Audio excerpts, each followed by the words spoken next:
이런 얘기 들으면 깜짝 놀랍니다. 그런 얘기 어디서 듣도 보도 못했다. 안녕하십니까, 닥터 케빈입니다. 이마 필러 하러 갔다가 훅만 달고 오신 분들, 마음에 안 드시는 분들, 라인이 이중으로 생기신 분들, 옆에서 봤을 때 금붕어처럼 이마가 툭 튀어나온 분들에게 드리는 영상입니다. 자, 여러분들 이마 필러 하시고 재시술하는 경우가 상당히 많아요. 뭔가 이상한 거예요. 그런데 그렇게 느끼시는 이유가 뭔지에 대해서 알려드릴게요. 여러분, 자, 이마 필러 상당히 대중화가 많이 되어 있어요.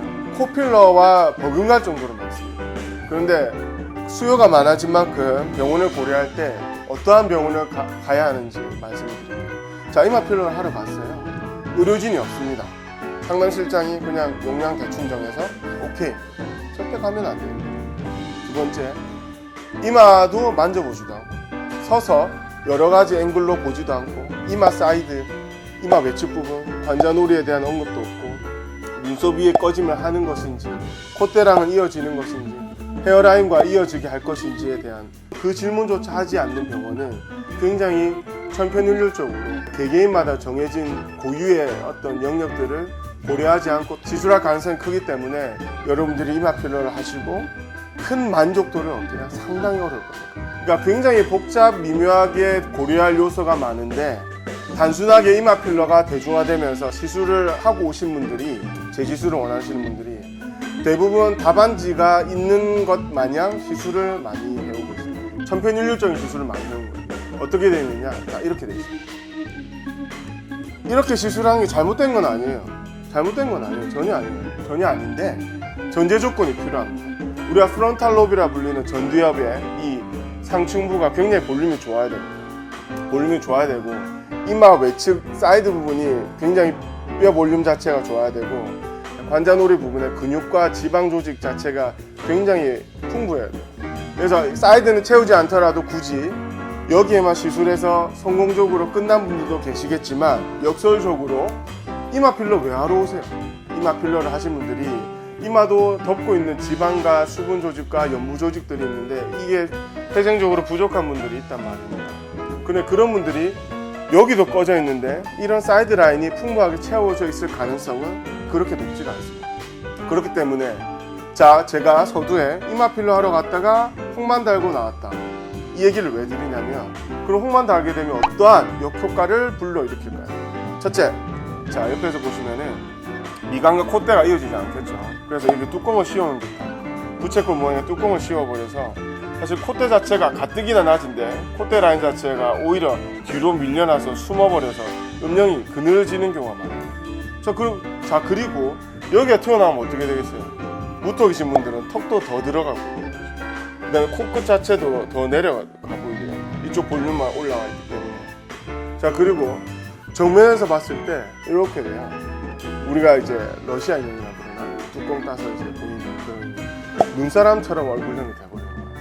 그러니까 굉장히 전형적으로 이런 얼굴형이 돼버리고 오는 경우가 많습니다. 그리고 정면에서 봤을 때 무지개 라인처럼 이렇게 다중선이 생겨요. 그리고 굉장히 안 좋은 케이스인데 시술선이 그대로 보이는 경우가 많아요. 그래서 이 헤어라인에 근접할수록 지그재그 라인처럼 울퉁불퉁하게 라인이 생기고 오는 경우가 많아요. 그래서 이마 필러를 하실 때 너무나도 심플하게 생각하셔서 그래요.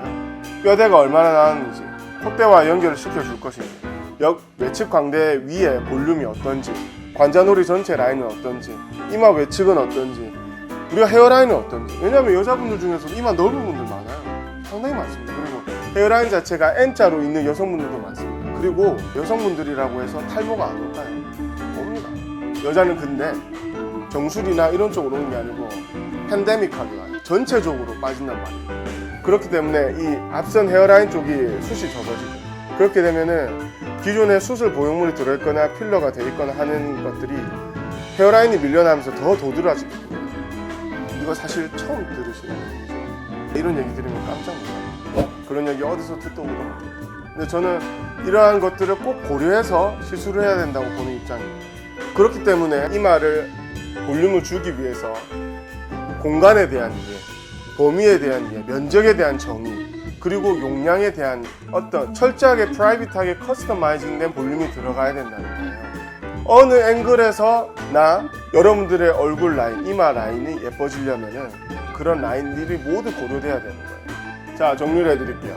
키에 따라서, 얼굴 자체의 골 크기에 따라서 광대의 튀어나옴, 옆광대 관자놀이 꺼짐, 눈썹 확뼈, 눈썹 위에 꺼짐, 콧대와의 연결 라인, 코 전체와의 비율, 헤어라인의 라인 정도, 얼굴에서 차지하는 이마 면적의 비율, 이마 외측이 어느 정도의 볼륨이 따라주느냐, 이 모든 걸 고려해야 된다는 겁니다.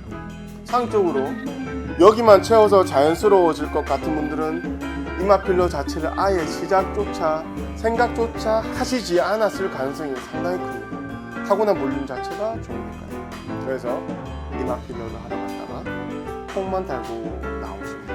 이런 요인들이 고려되지가 않았을 가능성이 큽니다.